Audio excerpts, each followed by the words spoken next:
It's too late now. I got a lot of Sarah until about 35 minutes ago, so. Oh, late class.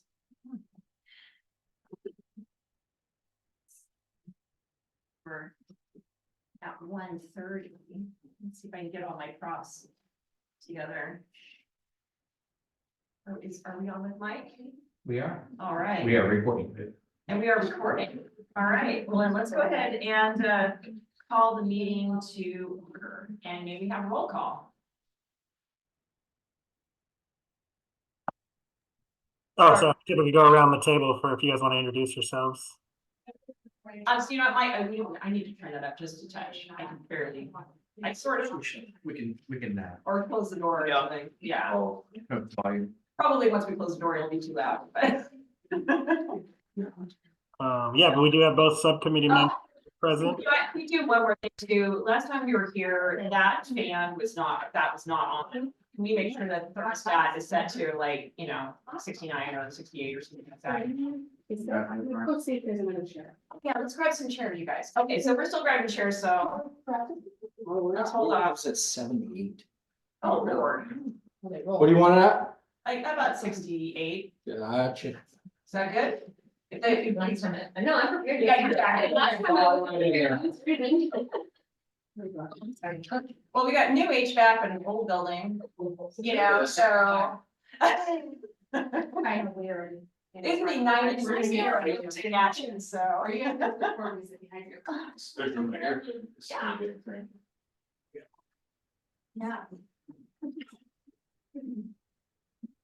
Wait, give everybody a minute to get settled there, and then we can see what the volume is at. Yeah. It's. BYO chair.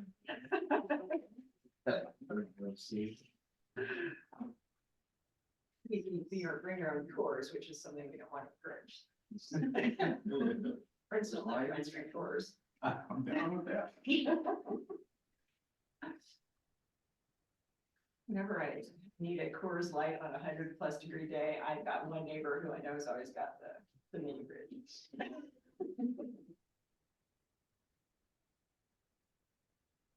You think we're settled? I hear the air. Mike, you want to go ahead and we'll go ahead and call the meeting to order and have a roll call? Sure. Let the record reflect that both Chair Bagby and Vice Chair Wheeler are present, as well as members of staff, City Manager Kelly, Assistant City Manager Thompson, Park Superintendent Galvin, and myself, and as well as several members of the public, which reminder, members of the public, if you speak during a public comment period, make sure to state your name for the record, especially because it's hard for me to see you. So I just want to make sure I get you. Thank you, Mike. We'll move on to item B and public comment. The public may speak on any item that is not listed on today's agenda. Do we have any announcements or information for the public? Sarah, please state your name for the record and speak loudly so Mike can hear you. Hi, I am Sarah Hagan, and I believe that this is not on the agenda. I know that you do have your art program that's on the agenda. But back in October, when I originally came in for your planning meeting, I had requested some sort of like an art permit so that we can start doing murals publicly. And that was gonna be put into the works, and it seems like that's kind of changed over into a secondary city run program, which I love, and that's fabulous, and it's wonderful. But can we get a permit so we can do public art? Yeah, I've got that notes. I'm gonna have almost the exact same notes on that item. So do you want to stick around for that? When that item comes up, we didn't even talk to you. The exact same notes. We need to track. Okay, great. Well, yeah, we'll discuss it later on in the agenda. Does anyone else have any items today to discuss for public comment, or just for public comment, not for discussion, that are not on today's agenda? Echoing Sarah's comment, the plaintiff from the liaison is curious about how to seek permitting for public art. Great, we'll talk about that when we come to it. It's actually on the agenda. So perfect, great. So we'll put you. So did you get that, Mike? Hold on, the camera's not facing you, so I can't hear you. Okay, that was Sarah, and then a comment from Jade. And we're going to discuss it later on in the agenda. Okay, perfect. Okay. There we go. Carson, please move the camera. Great. Thank you. It's weirded out by that. Does anyone else remember from the public? I'd love to. This is a little bit off topic, so I'll keep it short, but in June, my name is Devin. Your name, yeah. Oh, yeah, my name is Devin Zugel, and in June, in Hillsburg, I'm gonna be organizing an event called Edge Esmeralda, where we're bringing in experts on regenerative agriculture, urban planning, health, a bunch of things, to give talks throughout the town of Hillsburg, and we would love people from Cloverdale to come and bring their own expertise as well. And we have a website, it's edgeesmeralda.com. And I'll be around after this to chat about it. So I don't want to take too much time because I know you all have other things. But what date was that, Devin? Oh, it's basically all of June. Okay. Throughout the month of June, we're gonna have, it's like a festival. And we're gonna have lots of different speakers come. We're also working with Sonoma County locals to also bring their own expertise. I was just talking to Tom Lyon and Plant Coffee, and he might give a talk about his geotech work and sort of the geology of Sonoma County. So we'd love to see you there. Thank you, Devin. Thank you. All right, anyone have an item not on today's agenda? All right, if not, we will move on to communications. Is there anything that members of the subcommittee would like to discuss? No communications, Chair. All right, with that, we will move on to item D and approval of the minutes from December 19th and 2023 and February 20th, 2024. So everyone had a chance to review those. Is there a motion? Motion to approve. Second. All right, all those in favor? Aye. Aye. Okay. And we'll move on to new business, item 1, discussion, recreation vehicle parking zoning requirements. And is that city manager or? Yeah, I'll start and then we can turn it over to City Manager, Community Development Director Thompson. Just in terms of background, I'll start with why we're here, and then briefly reference the section of the zoning code, and then suggested next actions, and of course recommend Chair and Vice Mayor that you hear from the community and the public on this item. This particular issue was brought to council under a concern about our code enforcement processes. The city received a code enforcement complaint in regards to a recreational vehicle or RV parked on residential property located in a residential zoning district. The particular reference to the code is, as noted on the agenda, is section 18.1106, which is references recreational vehicle parking. The language in the zoning code provides the following. It states that improperly parked recreational vehicles in residential neighborhoods are regulated because they, 1, mar the front yard appearance of residential neighborhoods, 2, obstruct public sidewalks, and 3, reduce adjacent property values and prevent neighbors from having full enjoyment of the property. Those are kind of recitals, if you will.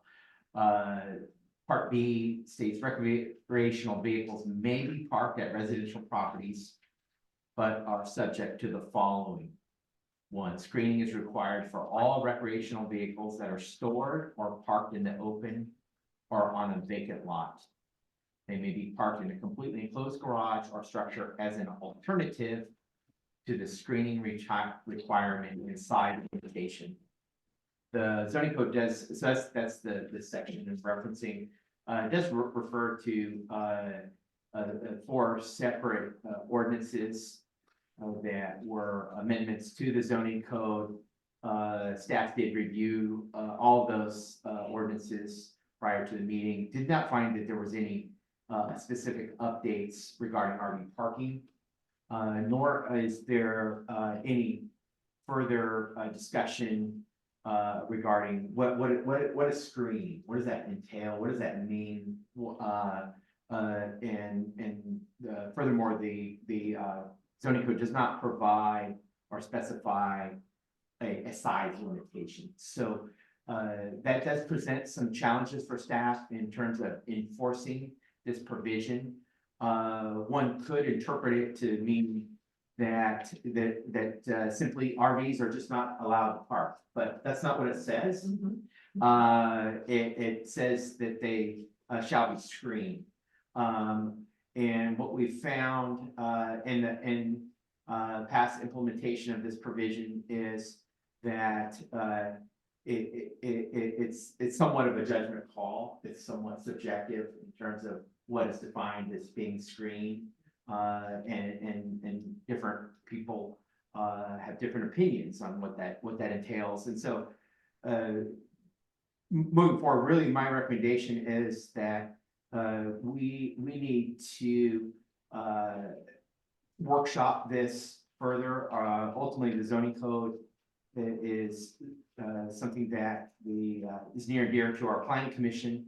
And I would suggest that the subcommittee, of course, hear public comment, hear their perspective, ultimately direct this to the planning commission to workshop this further, come up with a recommendation that could be presented to council so it could address, there's different options here. One is obviously to better define what is meant by the term screening and provide a definition and maybe some objective guidelines around that. Also, if there is some consideration regarding size limitation, that could be For the screen? just in general, if that's in reference to RVs, because this has been something that's been brought up. For example, if someone parks a small camper, their pop-up camper, is that an RV? Some people will say yes, some people will say no. And there's been cases where we've received complaints about those. And so that's something we could, maybe we need to discuss further, because it puts staff in the position of trying to enforce something under which it's somewhat, in our opinion, somewhat subjective. So with that, I want to kind of bring it back to our subcommittee members. Happy to entertain any questions. I know our planning staff has been researching kind of what are the other practices by other neighboring cities. And I think that would be part of the data that we'd want to bring forward to the planning commission to support, an informed decision, and also provide, more opportunity for the community to weigh in on this. I think that's a pretty good start. Do you have anything to add, Kevin? No, I think that's pretty much it. I mean, it's hard to enforce this, just given how vague it is. So I think from our perspective, it would be nice to clean this up, clarify it, and get consensus on what's acceptable to the community. And I agree with David. We can present other options to the planning commission, get their input. Any change to the zoning has to achieve a recommendation from the planning commission anyway. So we can, I don't know, it'd be a good place to. Before we dig into a discussion, I know there are several members of the public here who are here to comment. So for expediency, I'm going to ask you to limit your comments to 2 minutes. And I'm not going to be really draconian about that, but I'm going to set a timer just so that it's equal for everybody. So would anyone like to comment on this? And when you do, go ahead and state your name. And once you do that, I'll go ahead and start the timer. But we will be able to have this is a subcommittee meeting. We're connecting the business of the people. We can have a discussion. We might even have questions from staff or from council members at that time. So who would like to go first? Sorry, yeah, go ahead. This is Rick White, and Hi, Rick. my question is on the language of the code. It doesn't mention anything about occupied RVs, and that's the thing. On our street alone, there's 2 that are occupied. They're producing raw sewage and other things that I find to be abhorrent. And when I bought my $800,000 home, I didn't realize I was buying into a trailer park. It's a thing. Yeah, I'd like to take that on and discuss maybe the emergency ordinance that also discuss the emergency ordinance. We did that after the fires. We allowed folks to live in, trailers and RVs for a short period of time. That ordinance is now expired, so that was one thing we did do as sort of a mitigation from the emergency.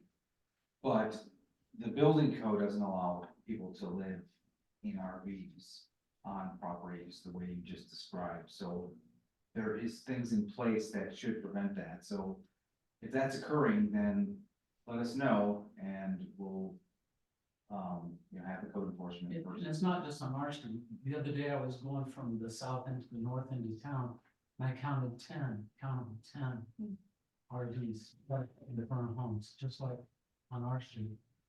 So it's, I believe it lowers the property values. And we have CCNRs that, when I bought that house, I read the CCNRs and it said, no RVs parked in front of homes. But yet, after I bought it, here's what, and these people moved in after I bought my home. I mean, there's two things. If it's occupied, it's a different category in some ways because of the building code issues, but I understand what you're saying, and that's why we're trying to work on amending this code section to, address some of these concerns. Thank you. Yeah, and if I can just add in terms of the comment, I just want to make sure that it's noticed that because some of our residential communities within the city do have CCNRs, again, those refer to covenants, codes, and restrictions that are set forth by that specific HOA. The city does not enforce CCNRs. That's the responsibility of the HOA. Not to say that there aren't important guidelines within CCNRs, but it's not an enforceable provision by the city. So just sure that's, yeah. I have a question too. It's like, have you reported this to your HOA or taken any action at that level? No, but a neighbor has. Okay. Yeah, so you guys know about it. Yeah, who's next? Can you state your name, please? Barbara LeBlanc. So you guys, per the building code, you guys will actually enforce the law that people cannot be living in their RVs on a residential driveway? You'll enforce that? If there's sewage coming out, yes, we would. Okay, thank you. That was a short question. Anything else? Yeah, we're time. So. No, I've just been researching online about screening going into different cities, whether they're biased or not. And it's been kind of interesting to see what's out there in regards to screening. Right, anybody else have any other? I do, questions? here's, no, Well, here's. Go ahead. Yeah, you're not the public, so. Do you have comments? Oh, go ahead. No, and is there anybody else? So- Before Brian starts, does anybody else have any members of the public? have any comments? Can I get the name from the last speaker? I wasn't able to catch it. Oh, sorry, that was Barbara LeBlanc. Thank you.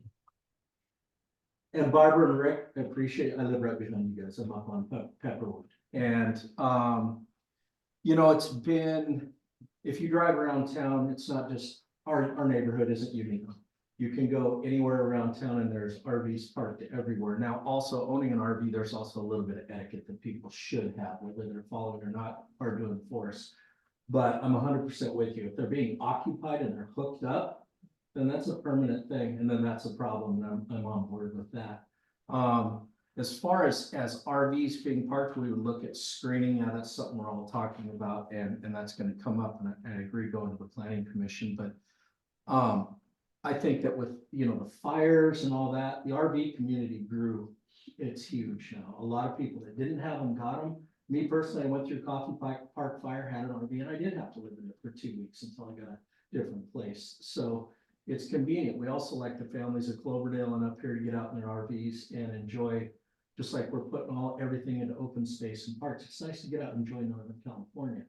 So my opinion on that is if you have one and it's not impeding the sidewalk and it's properly stored, it's backed in and not driven in, and I'm kind of leaning towards people should be able to store them, and then we would look at the screening part of it.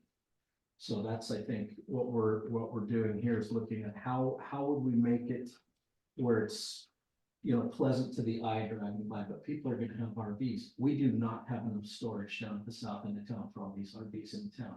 Another problem with that is that guy down there is charging about $137 a month for RV storage, and there's absolutely no security. I have a lot of people, their $100,000 RVs are getting broken into, so it's more secure in their front yard.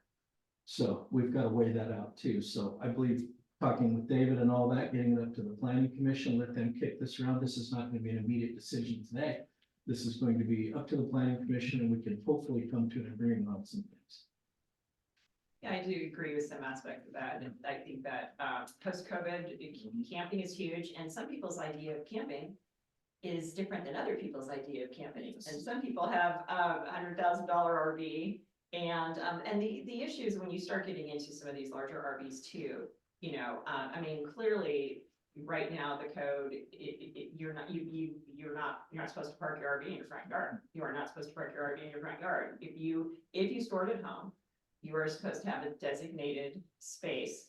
And the other piece that complicates it is that when you start getting into some of these larger RVs, you're then looking right into your neighbor's backyard, and that's a privacy issue. And it's something that, screening needs to address, but we also just need to be realistic about the size and impact of some of the larger RVs on our public spaces, or in our neighborhoods, actually. So, if suddenly if your backyard becomes a public space, that is not why you bought your $700,000 house. And, you actually might have more luck. I don't know, I think HOAs are notoriously aggressive on matters like this. I think it's worth discussing, on both tracks, but just reviewing the code language, it's just sadly out of date. And I think it reflects the time in which it was written. It was like a couple people have RVs, a couple people have trailers, and you should screen them.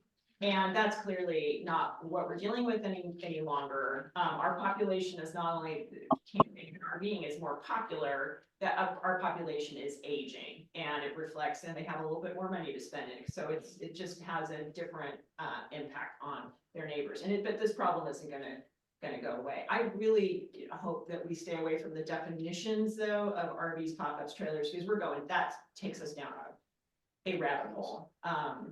So hopefully we can have a sane and a thorough discussion, but I definitely would recommend that it go to the planning commission so that they can hash it out. But I think you're kind of hearing and you're aware of, this is what the code says now. This is probably about the era in which it was written, and these are the issues it's no longer addressing. But there are two really clear issues. One is that people are living in RVs right now in residential neighborhoods. Our emergency ordinance has expired, and that needs to end. The other piece is that the code is just woefully out of date for reality. So, and so we probably should send it for a deeper dive. Any other questions from the public or comments? Go ahead, Barbara. This is Barbara LeBlanc. So, in my block and around the corner, I've collected 16 emails of neighbors that don't want the code rescinded and want to be updated when the next meetings are in regards to this issue. I don't know who I give this list of email addresses to. I'll take it, Barbara, I can Okay, make sure. great. Do you have it? Oh, I you can email it to me or you have it. Yep, I've got a copy. And let the record show. But what, too many court procedures. Yeah, I certainly encourage, Ms. LeBlanc, if you have any information you'd like to share, or like us to share, if you can provide that, then I think it could be a good reference source. I think there's a number of cities have developed pretty prescriptive regulations. Totally understand your point, Madam Chair. I will say we've received complaints about all types of recreational type of vehicles, whether they be boats, trailers, watercraft, you name it. And so that's where I think, setting some size limitations might help guide that, so. I mean, when I'm walking around town, I've observed, some folks who have some, jet skis in a trailer. And if they're parked on a curb, they're blocking the ability of drivers in the neighborhood to see around, I'm thinking of a specific curve at a specific hill where I've seen this. And it's really an impediment to be able to drive safely on that street. So, it is a clearly, and bless them, I wish I knew because I love jet skiing. And I don't have room to park a vehicle like that at my house. So, but it's an issue of, public safety and also, property values that I think everybody's concerned about. I'd also like to get some input from the HOAs and just, so that maybe they can communicate with their homeowners more clearly about, what the process and the procedures are, what the rules are, because they're going to be probably a higher bar than what we might set citywide. There's also a few of these, and I've noticed around town also that aren't even being used. They're not hooked up or being lived in. They're not being used for camping, but they've been in the same spot and now they have become the shed. Yeah. So that's also a nuisance to a neighborhood. I personally have one in my neighborhood right now, that hasn't moved in 7 years, but it's just deteriorating and it's an eyesore. So I mean. Kind of an inoperable vehicle, yeah. So, It probably doesn't have current DMV, which may be something that we also want to look at. As, part of the requirements, pass that on to the planning commission. Any other comments or questions on this issue? All right, seeing none, so I'm happy to send this to the planning commission and, be sure, obviously, to make sure that mailing list gets updated as to the, agenda publishing. And so people are able to attend, and I would encourage you to tell, the people who are maybe in the leadership of your HOA and the other HOAs to come and be part of the discussion as well. Does that make sense? It does. Anything else, Vice Mayor? All right. All right, well then we will move on to, new business and standing items. An update on the community development law. Madam Chair, just out of recognition of our attendees today, I was wondering if you might be inclined to move up discussion about You're right. It's way down there. Yeah, you're right. Does anyone have any objections to going and moving to recreation item 10, update on the art program? So we'll probably have a mass exodus and feel very good.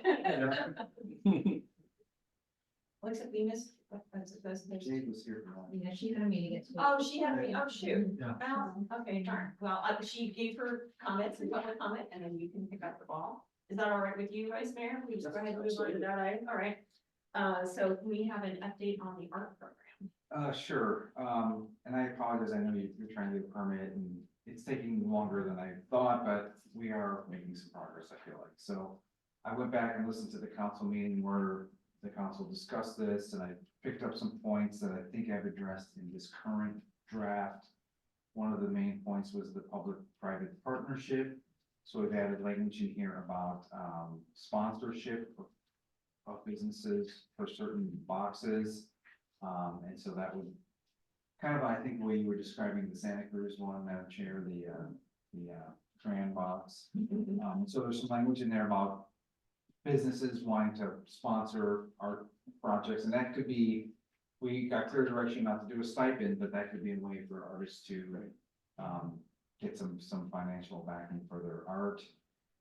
So yeah, just to clarify, I think that the problem with the discussion at the council is that it was a little muddled what the message was of the programs. Yeah, it was, so I think what we need to do is accomplish 2 items, and I'll be taking public comment on this in a moment.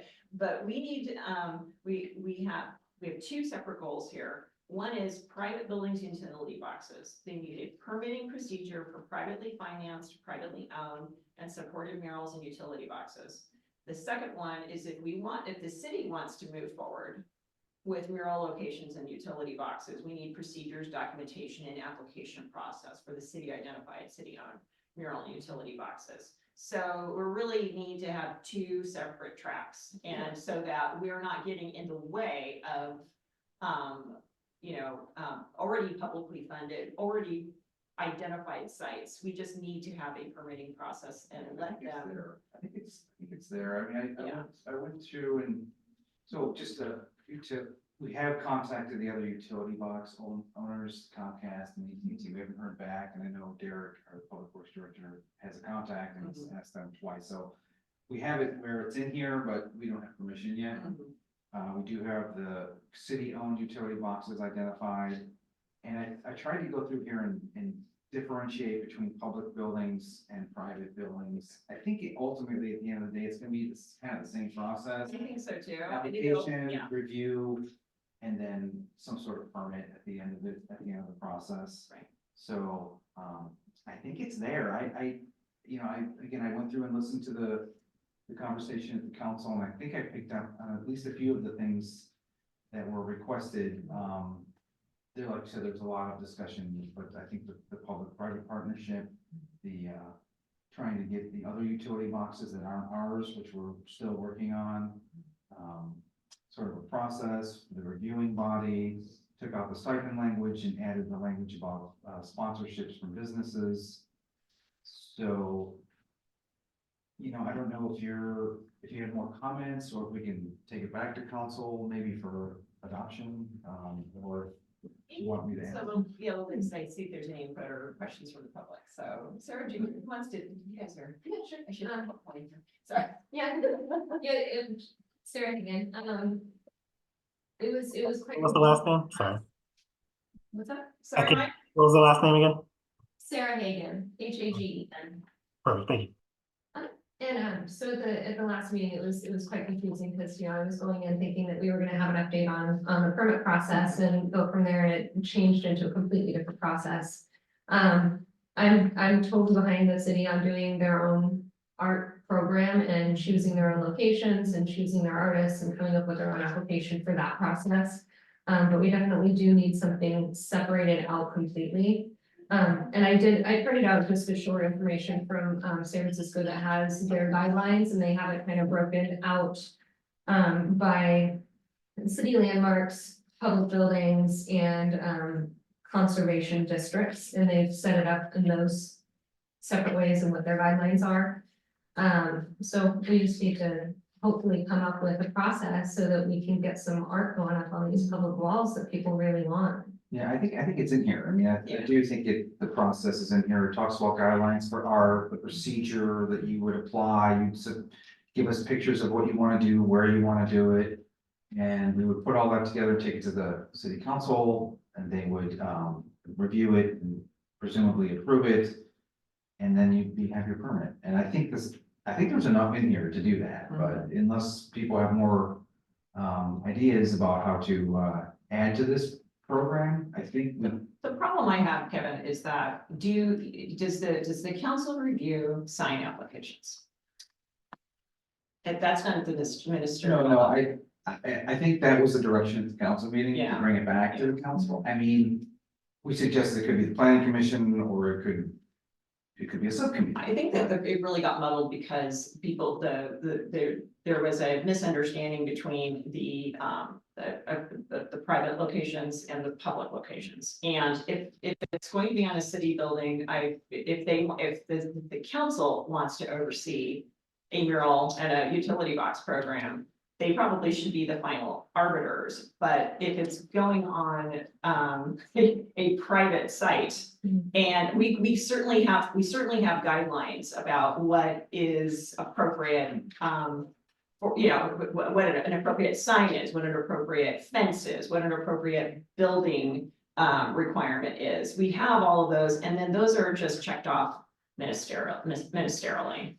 And I'm hearing from the public that that's more of the process that they're interested in proceeding with. So, could we maybe present something to council that's a little bit more bifurcated? My other issue too is that I have no problem understanding from if I were a staffer or somebody reading the 5-page description, council, Cloverdale City Art Program. Utility boxes and murals. I understand, because I dig in and I'm like, okay, you got guidelines for publicly owned buildings and guidelines for privately owned buildings, but it doesn't help members of the public who are trying to get their project off the ground. It's like, I can see that if there were clear direction at the website as far as the application process, it needs to be teased out at some point, though. I mean, I understand why you're doing it, because they're very parallel. It's a very parallel process, but at the same time, if you're just like, I just want to figure out how to I've agreed, Alan has agreed to let me use side of his wall, and we want to paint a mural, and and you've agreed, and you have an agreement with Alan. You know, why does that come to the city? You know, and why do I want to read in here? Well, why should that go to the city council? Shouldn't that just be the same as the application process to do a sign or do a fence or do any of the other things that private entities do? I mean, I think there's a bunch of ways it could go. I mean, if I can put something in here when we bring it back to council, if that's the consensus, that does a little bit of a separate track Yeah. for the approval process, but it would still be the same application. Yeah. The same guidelines would apply, it's just, I think that makes a lot more sense. private building, it would be more, we'll let David prove Yeah, it. but I mean, you already do all those things, you already do all of those things ministerially.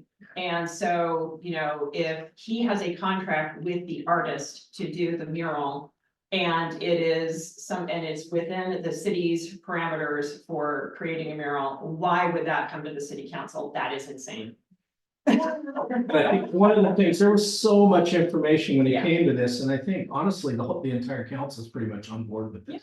Yeah. You know, and I think one of the big things was when the mayor brought up and we were bringing up panels, you know, putting these things on panels, how are we gonna fix them to buildings? And I think his concern, and I think now that I thought about it, one of the concerns was too, is if you do penetrate a wall and mount something there, you have future problems like we've dealt with the chamber building over here. It's been leaking for 5 years. We finally got it fixed. You're opening up something that is just.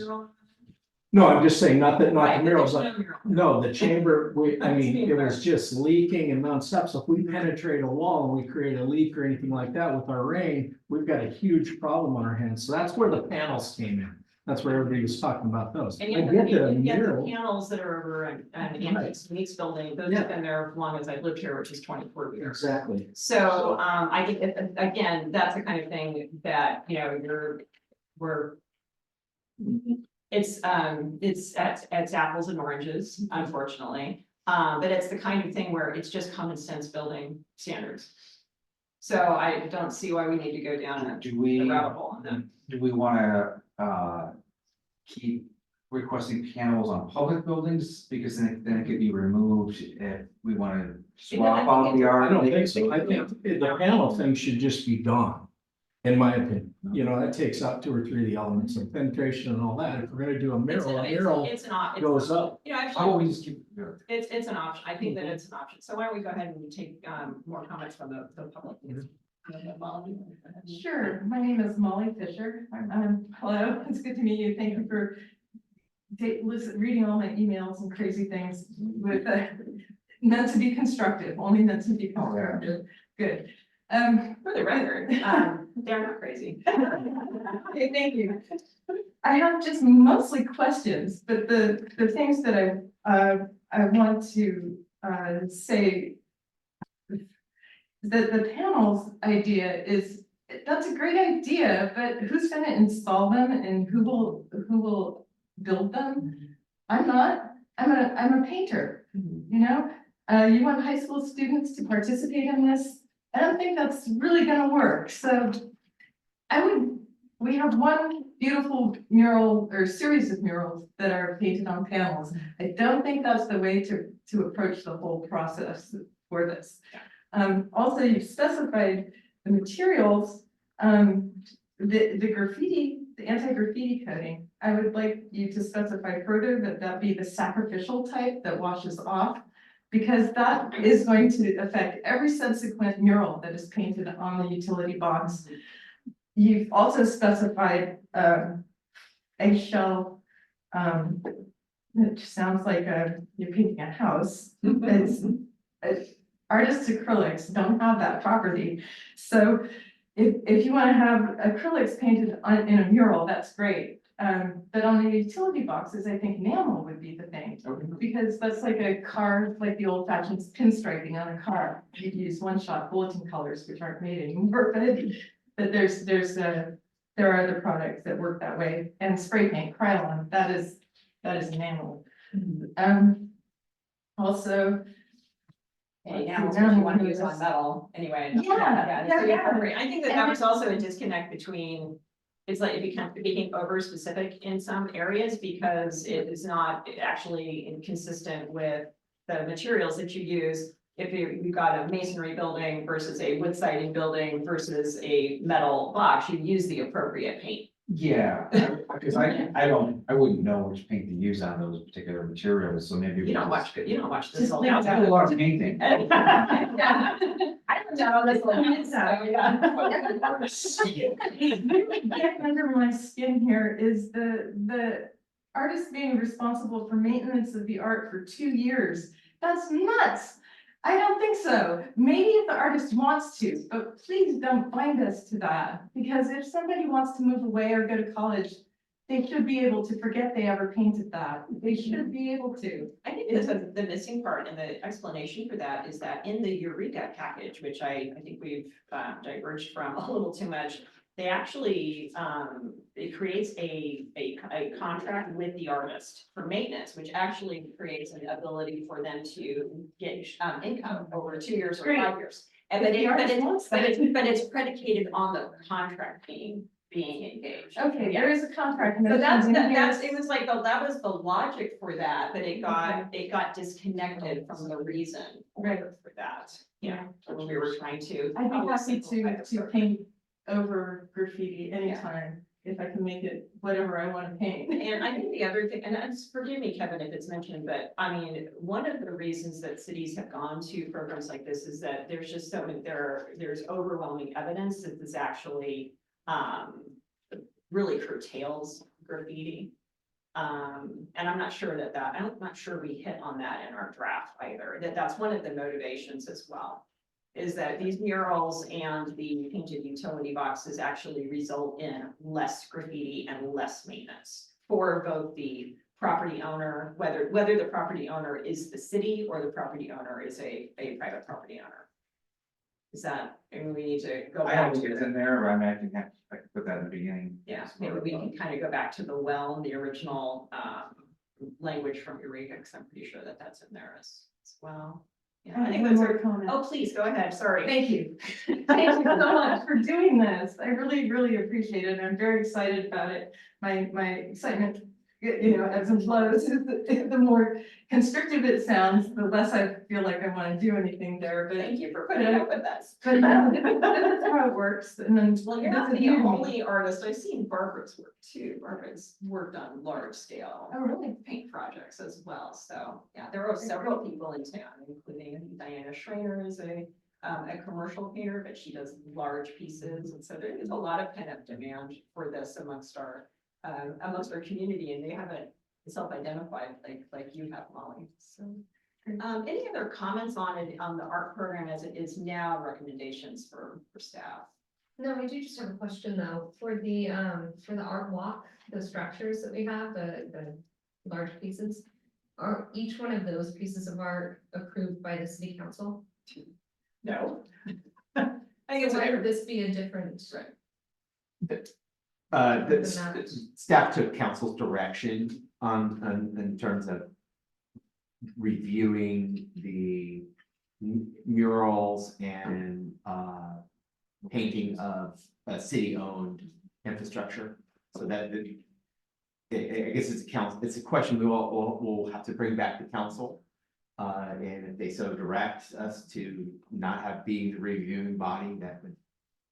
Yeah, just Again, we're taking staff, it's taking council direction. What I would like to see is a clear staff report that talks about really two programs that mirror each other. It's a 2-track process. One is that we've identified, and part of this was to speed this up because I know that La Familia Sana actually has funding for, and they just need a site. So we're trying to get this done in a timely manner to get them rolling, and they've identified an artist and they have the work funded by a professional artist, and it would actually be a huge benefit for the city to and get that done before Friday Night Live starts. But at this point, it may or may not happen. So that was kind of why we're on the timeline that we were. But the discussion at the council got confused between you know, publicly owned buildings that might be part of our own program that where we might want to choose a theme, we might want to have an artist stipend, we might want to have a say in the final design, and then a separate program for privately owned buildings, but that would create a framework for them to move forward with artists. And it's very simple in the Eureka program. They actually have artists a contract where you arrange the initial art, the initial work that's done, and then a maintenance program where they come back and touch up and then art, because it's a way to support financial with real money, you know, actual working artists in the community. So I think that's where the conversation got a little lost. And I myself, again, we don't choose the work for the sculpture trail. We don't choose paint colors that people choose to put on their buildings. We just have parameters, and as long as they fall within the guidelines and parameters, they should be able to go through a ministerial process. So I think that if we could bring that back to the council and make it really clear, They are similar tracks. Yeah. just At the end. and it's meant to facilitate it so that it's easy, so that a property owner knows what the rules are, what the process is, how to go about it, and how to get it done. And then the artist also has a clear understanding of what, you know, an exam and precedence in the community of it having been. Does that make sense? Yeah, no stipend though, means that I donate my time and I buy the materials. Well, and so if you're engaged in a contract with, I don't know, a property owner, Yeah. then you would engage in a contract, and that would be up to you, and to negotiate your fee and your, that's not a stipend. For a city-owned building. For a city-owned- It's just free. Yeah, Yeah. well, but again, the example that we actually have in play with the artist that La Familia Sana has identified, they just need a space, and they've actually acquired grant money for her to do the work. They just The need city a would, permit. the city, yeah, they just need a permit, And so. everything else is in place. There All needs we to need is be permit. nothing in the way that says they only get $200 or they don't get a stipend. There needs to be nothing, there needs to be no language that would That should stop have them nothing getting to do paid. with private at Yeah. all, like, whatever the city is gonna cover, whatever the city's gonna pay, should have nothing to do with private stuff whatsoever. It absolutely. Should be two completely different write-ups. And that was the discussion that I think got really muddled during the council meetings. Does that make sense, David, Kevin, or you? Just food for thought as just from a maintenance perspective, Somebody who has to get rid of the. I graffiti, remove a yeah. lot of graffiti. Yeah. I think having some type of contract agreement with the artist. Cause let's say we do add we use that graffiti proof paint. Mhm. And for some reason, some person comes over and vandalizes your. Or backs into it, which Backs happens into it, too. vandalizes Yeah. your art. I mean, we can get rid of the graffiti, we might be able to repair the wall, it never happens, but we won't be able to put the art back. Right, yeah, Right. and that's where the contract Yeah. would kick in, yeah. I think that's a really good observation. I mean, somebody finishes a utility box and then a PG&E or AT&T backs into their own utility box that was paid for, well, then how do we get that repaired? That we've had in the past, we've had graffiti in the parks, Oh, yeah. where they graffiti over our parks signage. So we Right. would have to, in a couple situations, we had to replace the signage because the graffiti that, once we try to remove it, It damages the surface. Destroys it, yeah. Yeah. Something like that in place when we did. But if we, I think that why I really wanted to get the ball rolling on this again, even though I've started this process. I've, aged quite a bit. In my first term, I started the process at the beginning of my first term. And then other things happened, like COVID and other things, is that, we wanted to get this going because it addresses the graffiti issue, but also because La Familia Sana has an opportunity to do a mural with like a very well-known local artist that would be a great public benefit. And I was hoping that we'd be able to use that to kick it off and encourage other, private property owners to follow suit.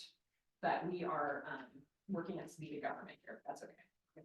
Thanks for And they're, everybody's you say they're just waiting for a permit, correct? All you need is permit. Well, you need a Yeah, process. fine. for- Process for a permit, yeah.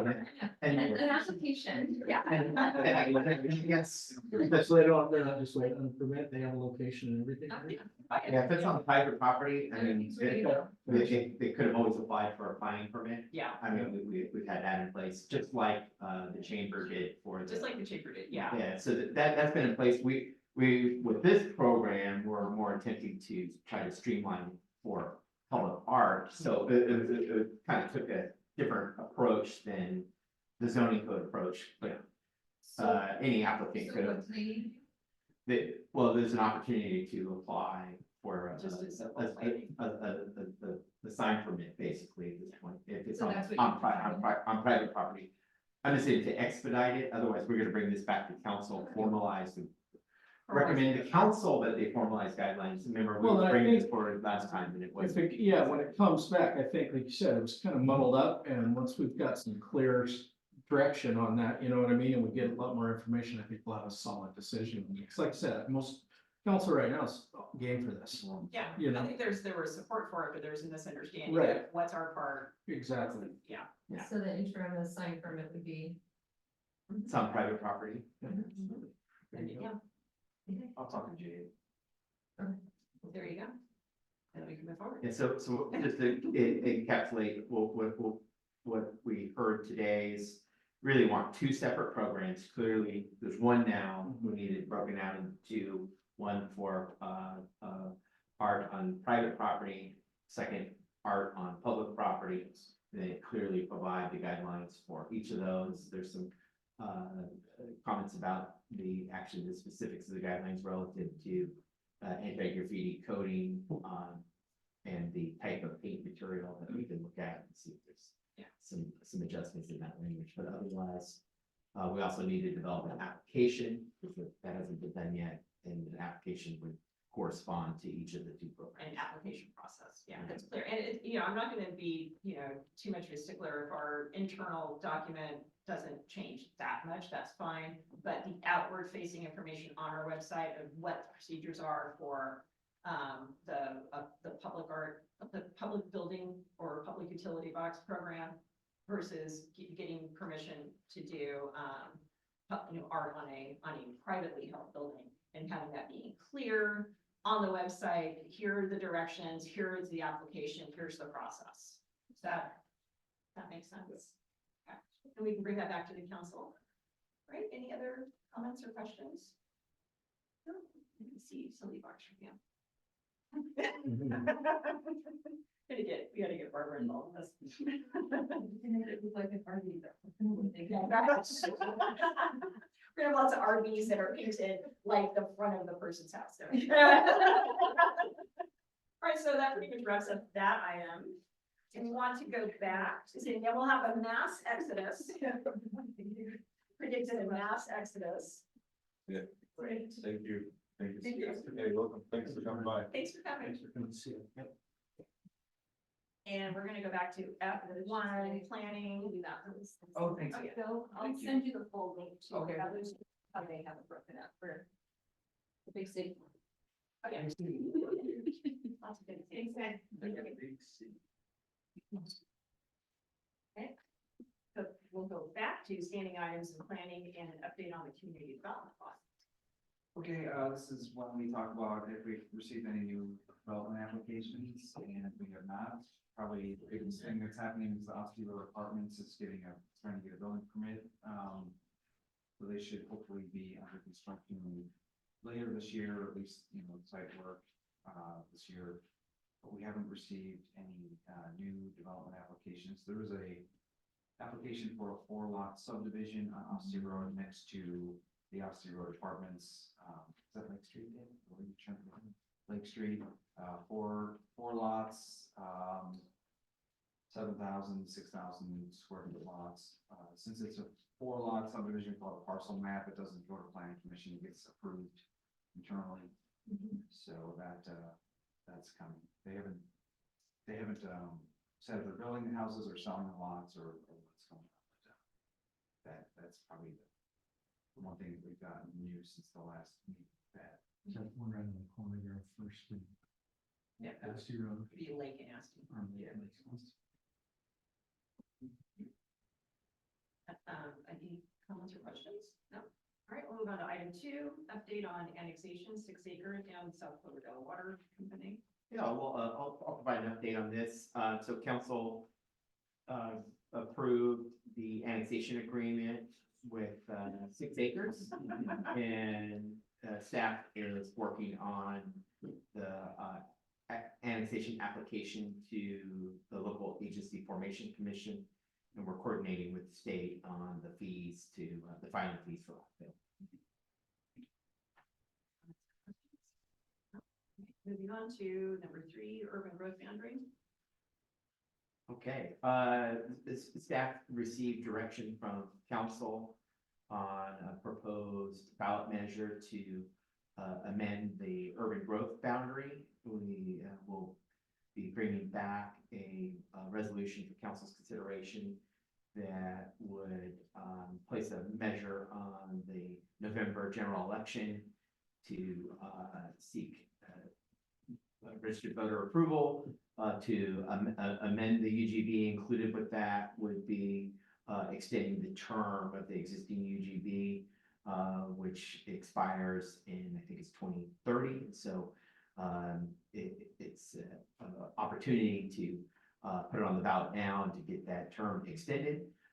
Part of the UGB amendment is also to reflect the addition of 2 city-owned open space properties, Porterfield Creek and Lido Ranch. So that's in process. We're coordinating with property owners on obtaining.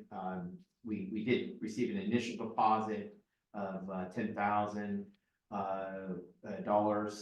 from the property owner representatives. We have since obtained a preliminary estimate, very preliminary, on the cost to place the measure on the ballot. And it ranges from about $12,000 to $16,000. And it kind of staff's current plan in terms of cost recovery is to seek the cost of placing it on the ballot. And then because we do have some interest here in this UGB amendment, maybe we cover staff time since it reflects, there's some mutual interest with the major benefactor being the private property owners. So that's a work in progress, and we're trying to work that out before we bring back the resolution to council to formally approve for formal consideration of placing this on the ballot. Remember, we will have to pay the property tax. Given that So that's an implication, I think. we just would have to come up with a cash. Is there, would we be able to use some of the money that we'll receive from Ag and Open Space to put this on the ballot? We don't think so this time. Yeah.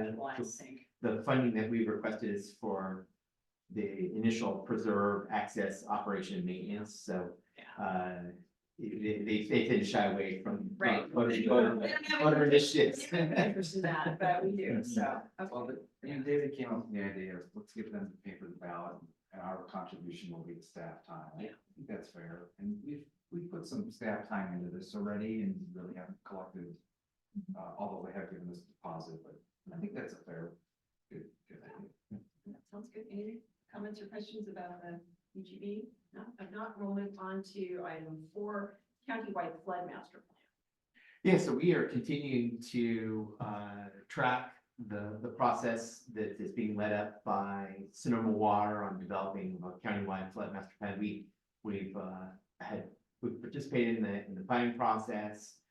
The draft master plan was originally scheduled to be released beginning of April, and they're still working. The Sonoma Water and their team is still working on the draft document, so they haven't released it yet. So we're just waiting to see the draft document, and once we do, we'll bring it forward for review and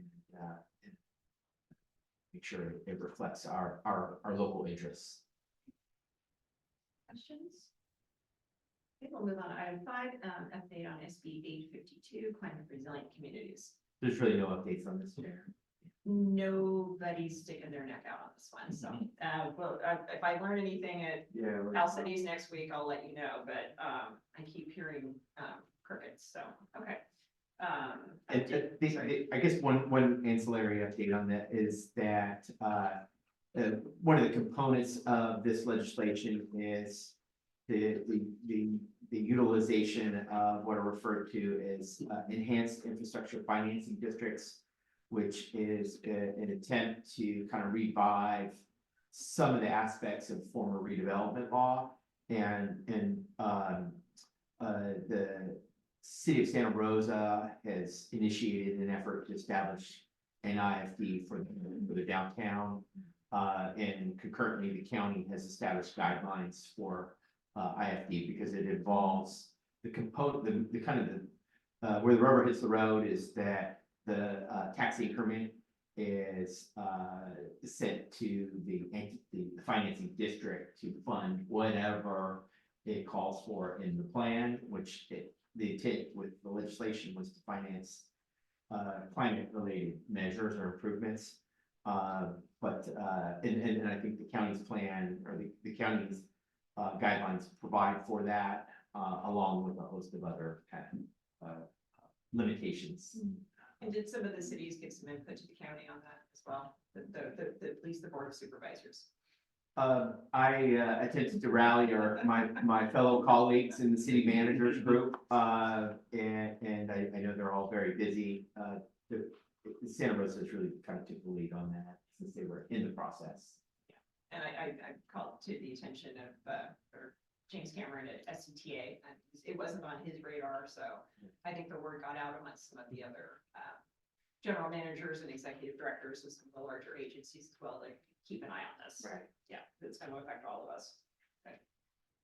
Moving on to item 6, Bay Area Housing Finance Authority, or what are you hearing on, because I'm getting all kinds of noise. We're gonna hear a lot about it on May 8th. Yeah. Michelle Whitman, who's the executive director of the Community Development Commission, has agreed to come up and give the council, if that works out, I haven't run by the date, I think we're pretty good on that agenda. So she's agreed to come up, and for those of you who don't know, this is a sort of a 9 Bay Area County property tax assessment for the creation of affordable housing. They're looking at 2 different dollar amounts, $10 for every 100,000 They assessed. settled on the property tax. I don't think they settled on the, I think Dave heard something about the polling recently, but I don't know if you heard something, but on property tax versus, sales tax versus, I shared with Kevin, Supervisor Braddock's comments, they would sound like he offered the comment that the polling maybe wasn't as favorable as that's what I'm hearing. that at hoped. So I have not seen the polling, or has not been shared with us. I don't know. That's not sure. but it is a Keeping it close to this. I've heard, that was a nice way of saying it. Yeah. Not what we were hoping for, or not what they were hoping for, Yeah. so. Okay. Any other questions about WAFA? This won't be the last we're hearing about it. If not, we'll move on to, transportation. I don't think, we don't have an update on the RIDE program. Well, just kind of an ancillary update, the city has partnered with Sonoma County Public Infrastructure and SMART on a federal Department of Transportation RAISE grant, RAISE. And part of that program that we've applied for planning funding in the amount of our component or share of the grant is about $1 million, and that includes looking at the establishment of a RIDE. The intent is to improve access to transportation by Cloverdale and surrounding residents. If we're successful in this grant opportunity, it will at least kind of help fund a process to talk more about how we can address the transportation needs in our community. So we're doing our best to, especially with SMART, to garner support for our grant application. Ms. Parker at SMART is doing a fantastic job. And we're concurrently also working with our lobbyists to that is reaching out to our federal representatives as well, so. Yeah, I think, yeah, this came up at the last subcommittee and also, recently at SMART and SCTA. And that three-tiered approach of the city, the county, and SMART working together on a federal grant like this, it really is a change in how we're doing business, especially in the North County, is really partnering with agencies to have a better rate of success, right, for large applications like this, and really showing how a deficit of the bridge at Assey Road and the fire safety impacts, the kids who are in our school district who live out there and need to get into town and need a safe way to get into town, and the lack of public transportation for them, and then our, lack of having SMART yet in Plan Bay area so that we can qualify for funding to make sure SMART gets to Cloverdale. All of those things really, and then of course, and then the county throwing in, but having us do an application with the three agencies is just, it really is a sea change in culture and how we're working together in Northern Sonoma County. And I'm gonna, knock on wood, we'll find out in June if we're gonna be successful. But the creation of that grant really set us up that if we're not successful this time, it set us up for being able to retread that material and resubmit it, because Joanne really created a powerful narrative for the fact that we are a transportation desert here. And it's not just people within the city limits, it's really the entire region. And we have seniors who go to the Cloverdale Senior Center who live outside of town, and they're really struggling with transportation issues. You pull one thread and, the whole thing starts to unravel. So it really created a compelling narrative about what the situation is. So hopefully we'll be successful. Did you have an update on the transfer? Any other comments or questions about that for now? We'll have more news for you, and stay tuned until June. If not, we'll go on to ATP, which is not the ATP I learned in my biology class. We did present some maps to the planning commission outlining the identified trails and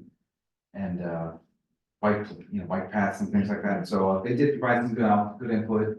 So we don't have a draft at this point, but they're taking all those input. They're gonna have a booth, I think, either at the Earthquake Expo or at Friday Night Live, to just continue to gather public input. And then we'll have a draft probably late summer, fall, and then go to planning commission and back to council. Oh, SCTA will have a booth? Sorry. Well, I think it's Fair and Peers. Oh, they're consultants. Yes, and maybe Yeah. SCTA will be there too. The staff will probably show up as well, Yes. so, cool.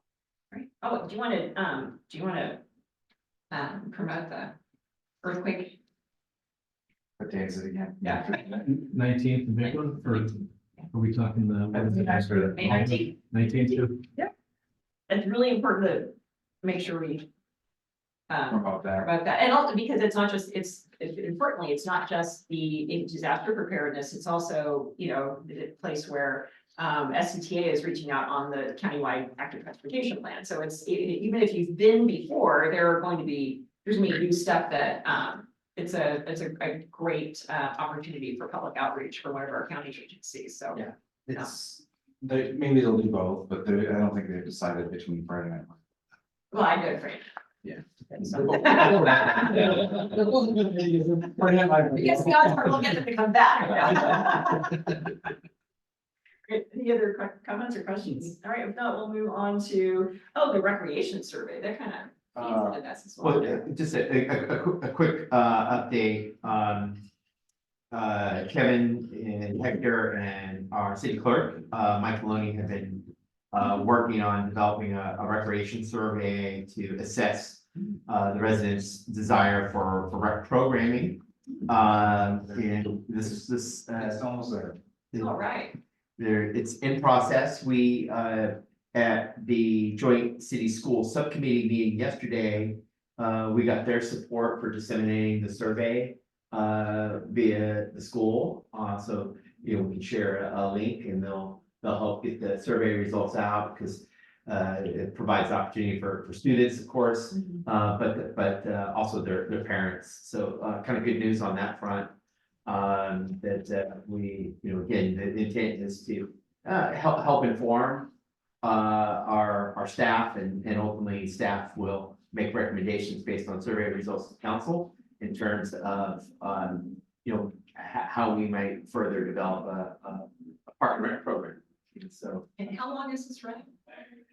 we haven't started, we haven't. So it's gonna start, do you anticipate when it's gonna close? June, Go ahead, Mike. Sorry. yeah, we're hoping to start it by Monday, potentially Tuesday if we finish it this week.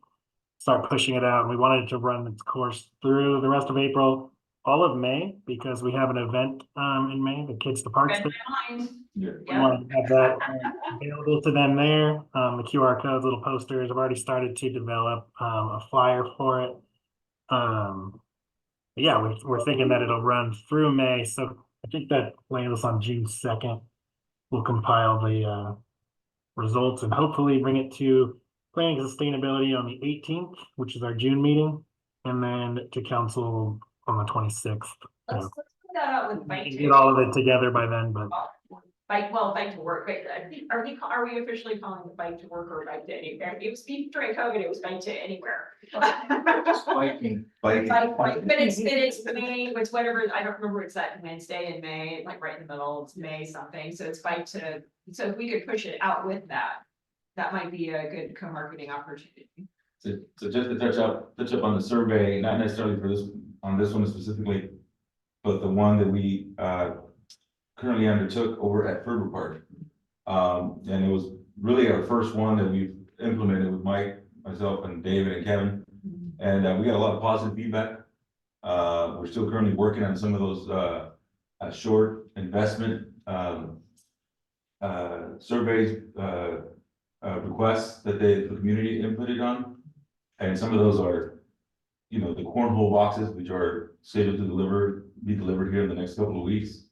We also added some creek access, and strictly for viewing purposes, not to go inside the creek, to make that clear.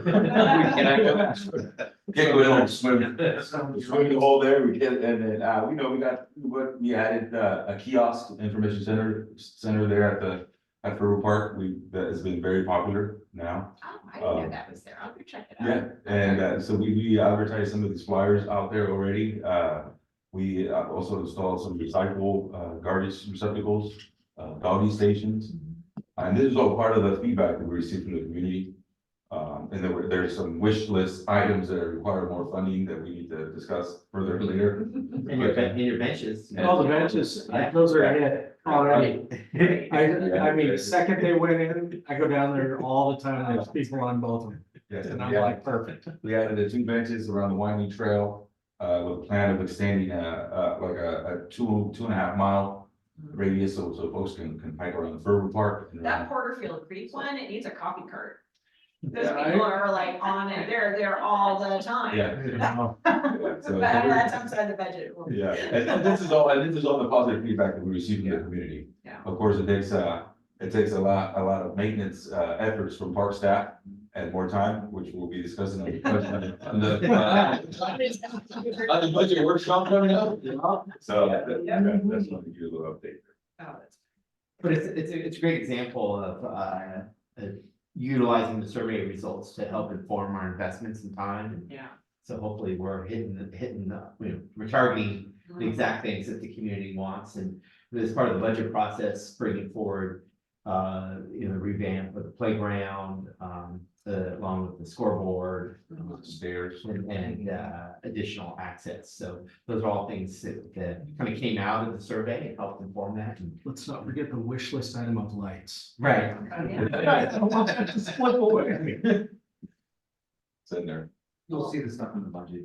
Oh, yeah. so That's what we're gonna take advantage, every time we've got a co-marketing opportunity, whether it's Bike to Work Day or the Kids to Parks, it's like, okay, that's a good way to piggyback and get our survey out and get more responses. I mean, it's amazing. You go down there and, well, especially with the Little League kicking in, there's not a time this time of year where you go down there about 4 o'clock. Oh, it's That park is loaded. Yeah. There's gonna That's be why I 200 have- people down there every night. That's why I haven't seen the kiosks, because whenever I've driven past, it's like completely full, and so I'm gonna have to make a point to go during like during the day, during school, and so I can go and check out all the Yeah, improvements. it's quite, like Robert mentioned, not just Ferber Park, every park. Yeah. Ever since I brought it up last time we met, ever since COVID, after COVID, just our attendance as far as every park has been, they quadrupled. So I drove through Vintage Meadows on my way home last night, I did on purpose from the south end of town, I Yeah. took a hotel. And so I always try to, drive by, and it's amazing, people are out yeah, there. see, Using the playground equipment, using the basketball, people are out there, I love it. running their dogs and, it's great. I mean, it's everybody, it's like came out of central casting. At like 6 o'clock at night and they're all out there enjoying it, which is what we. absolutely, good to see. And then, Chair, just so you're aware, going back to the recreation survey real quick. Mike, I'm so sorry, we were just talking and not. I know, that's ironic, it's back on the recreation survey, We just so forget you're aware, so quickly. from the marketing and outreach perspective of it, we are gonna be putting it, little flyers in every one of the kiosks at the parks that we can. I just shared it. This is a mock one, so the QR code doesn't work yet, but it's gonna look like that. Hopefully you can see it. Oh, that's cool. Yeah, so it's kind of just telling them, you can use the QR code, go to the survey. You'll also be able to go to our website. We'll have the survey front and center. It's gonna be, obviously in our weekly newsletter. It's gonna be in our, Or are they gonna go with the chamber, welcome packets? yes, I spoke with them this morning. They're happy to help push out the survey in their various outlets, put it in that kiosk. And then, like City Manager Kelly mentioned, we, are gonna be working with the school district to really push it out to the kids too, because they're a key demographic to recreation. We were gonna post it at the senior center because we've already had a couple meetings with them and some collaboration that we want to work with them on potentially future programming with for our senior population. And then, yeah, so we're gonna market the heck out of it because our last survey got just under 500 responses. And I'm hoping to get significantly more on this one, since that one was specific to Ferber Park and this one's citywide. So we're gonna. Go out to Los Feliz on it as well to. Yeah, that's one that we were hoping that this survey, we have in our software, we believe, I'll have to double check before I promise it right now, but it should be able to be translated so that we can have the survey in Spanish as well as these flyers get translated so that we can kind of post both everywhere. And that way, we can try to hit as much of the community as we can and get their input. And it'll have that little caveat that, we can't, it's not gonna happen overnight. Not everything's gonna be able to happen, and it's really instructor based too. So we're gonna be advertising significantly to the community as far as, you're really good at pickleball. Would you be willing to be an instructor? Because we've, figured out, Yeah. Kevin and Hector can talk more on that if they'd like, but getting this program operational has a lot to do with community involvement, not just taking classes, but being instructors for classes. And, we may be able to provide the space, but hopefully we'll be able to get some contract instructors. And by promoting this, one of the questions on there is regarding, are you willing to be a instructor? If so, here's contact information. I think you'll be surprised at how many people have in the community who are qualified, yeah, at various things. I had community members already reached out with their interest in doing. Oh, that's great. Volunteering as the coaches. Yeah. Good stuff. Any other comments or questions about? This is really, like, we spend time on it because it's the most fun. All right, let's see, recreation survey, we already covered item 10, the art program, so item 11, I don't have an update on Great River Trail, we're just, the master plan is, the draft master plan has been published, and I think we're already pushing that, link out on the, newsletter, is that right, Mike? Yes. Yeah. Yes, that's right. Okay, and I don't know, we don't have anything new on a pool, we just need to reach out to the school district, and that's a multi-year, project, so. Yeah, and Kids to Park Day, we touched on that, but you wanna go ahead and give us an update? So I sent Mike a copy of this, Kids to Park State flyer that we created. I know, Mike said it was okay for me to pass it around. So that's gonna be, we're planning on, the plan is to have the Kids to Park Day on May 18th. It's gonna be led by mostly, myself and the Boys and Girls Club. Anybody here that's more welcome to come. The plan is to meet at the Sweet City Park around 9:30ish or so. have a little meet and greet there, get hydrated, and then hike up to, the trailhead at Soda Springs Ranch. And then, once we get there, so we're gonna fill out our water jugs. And the plan is to hike roughly about anywhere from 45 minutes to an hour. We're gonna do the first loop, which is nice. It's a nice, easy loop for depending on the kids, the age of the kids. And it's for everybody. This is not just for kids. It was targeted for kids, but everybody can join. The plan is, of course, if for some reason there's a lot of community members that are interested on a second tour, then we would end around 10:30ish or so, and then start doing the second hike. So to do that, so we're gonna have some refreshments there. The plan is, the Boys and Girls Club, this is in collaboration with the Boys and Girls Club. They are planning on bringing a biologist on site, so we can talk about the different critters that live on the property. And myself, I'm gonna create a flyer, which I started already, kind of on the city arborist. And as we're walking along the trail, we're gonna identify the different types of trees and vegetation. So the kids are gonna get the opportunity to, hey, what's, for example, what's that tree? Oh, it's Tree bingo. Yeah. Yeah. That's bingo. So we're gonna do some. Yeah. Yeah, about that time, that's what. Yeah, and the plan is to hike, and the plan is to hike to the top of the trail. We're gonna have a table set up with some more refreshments. And like a little sitting area, something simple out of logs, and have a little talk there. About the importance of open space, and then maybe share the trail plan. A map of the trail plan and what the park's gonna look like, and just give the community members and kids and parents a little update on where we're at with Soda Springs Ranch. And the plan for the future. Is the school superintendent, I mean, he's a big advocate of this. Yeah. I bet you he would pass that along and get it out to a lot of people. That's the So- plan in the school board. Yeah. We, in order, on kind of on this similar subject, since Kids to Parks Day, do you think would you think Ken would come up and do a talk on the trail plan? Yeah, yeah. And then maybe that could be geared more toward adults and people who, get, grown-ups out to, grown-ups to the park day. Yeah, create a big map, yeah, I can do Yeah. that. Yeah. Yeah, because the map he provided us it's very easy to read, and it's really nice the way the colors coordinated. I think. I mean, no pressure on that, but that might be nice to get that out to the public sometime because it's like, this is a really nice little soft opening to include kids, but we might want to do a subsequent event once we're a little farther down the road. Absolutely. I'm also working with the fire department to see if they can provide a firefighter for that day for a couple hours, just so they can talk about fire safety with the kids and. Yeah. Yeah. Or fire safety, or fire safety with grown-ups. Yeah. Well, and that's the thing that would be appropriate for Kids to Park Day is talking about the wildland urban interface, having a tour that's more geared toward adults, talking about fire safety and why we're moving forward with the hillside land the way we are. But I mean, obviously, it's just it's predicated on Ken's schedule and a couple of other factors, but if we wanted to put a pin in that, or. Absolutely, yeah, that's one of the reasons why we're collaborating with Boys and Girls Club. They showed a lot of interest on collaborating in the future with different recreation activities together. They have a lot of facilities that we can use, especially that big gym that we can do inside recreation activities inside the gym during winter time. We don't have a gym in Parks and Recreation, so we're kind of working together to see what we can do to help each other out. But during smoky days during the summer, we don't have a facility either, so. No. I want to talk, We'll go there. unfortunately, Oh, we have to plan for that as well, so Yeah. maybe a future agenda item on that. Chair, I just wanted to note really quick on the Kids to Parks Day, we are excited to also announce, I'm gonna share my screen real quick. You can see our main page, our website. If you scroll down, this is what we call our news flash.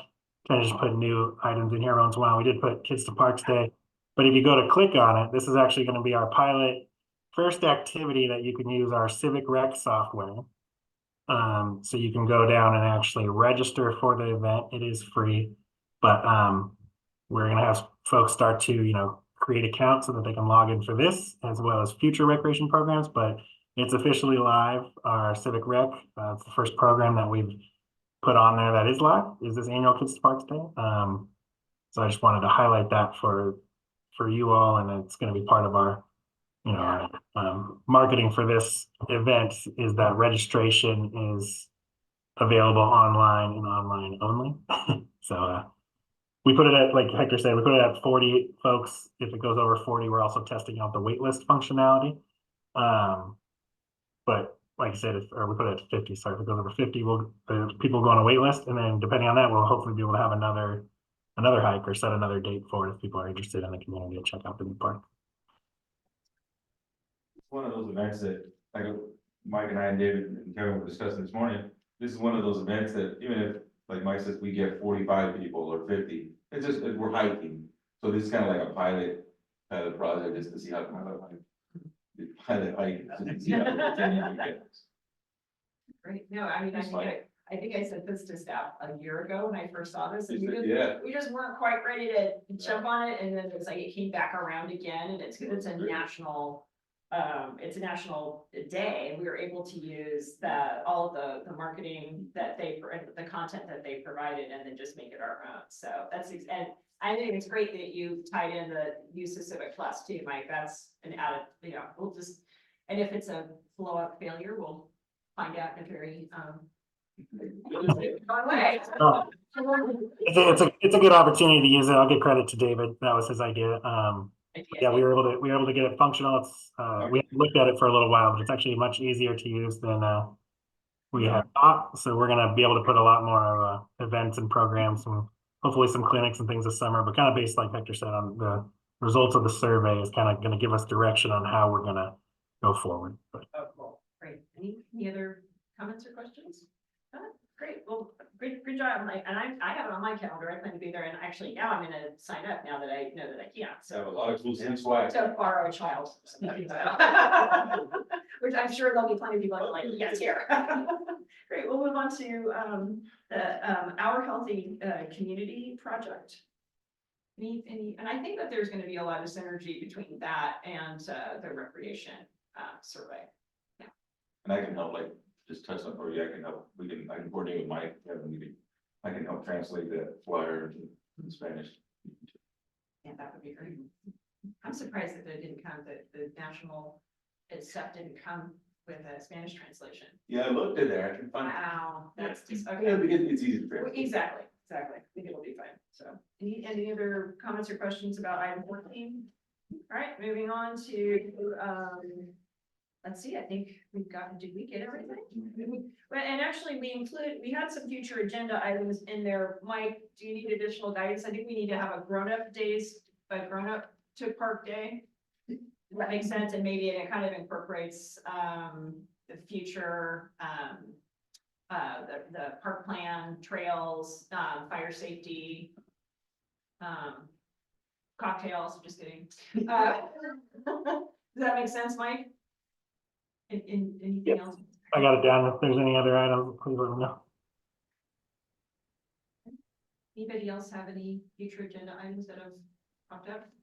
All right, seeing none, we will adjourn to our next regular meeting, the subcommittee scheduled for June 18th. Thanks everybody for coming today, and thank you staff for a depth and breadth of work that is staggering, and you deserve all the credit in the world. Thank you. Thank you. Yeah. I will not be here for the June 18th meeting. I will be on vacay. Yeah.